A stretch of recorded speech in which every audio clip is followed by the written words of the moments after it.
يوم مشمس الكلب البيت بول القبطان كان لابس لوبيته وقاعد على الشاطئ، لابس الكاب على دماغه وبيصطاد ومعاه ابنه الصغير. وفجأة السنارة اتحركت بعنف، والبيت بول الكبير اتفاجئ ان السمكة اللي شبكت فيها قوية جدا.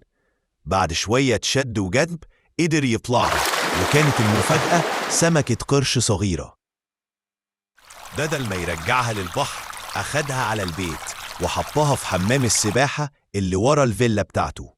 يوم ورا يوم القرش كبر جدا وبقى شكله رهيب. الناس بدأت تيجي مخصوص من بلاد تانية عشان يشوفوا القرش الضخم اللي متربي في بيت الكلب البيت بول.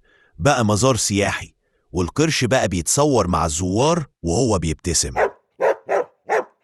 البيت بول وابنه بقوا مشاهير، وكل يوم بيقعدوا جنب حمام السباحة يشكوا للناس ازاي بدأ كل ده من يوم صيد بسيط.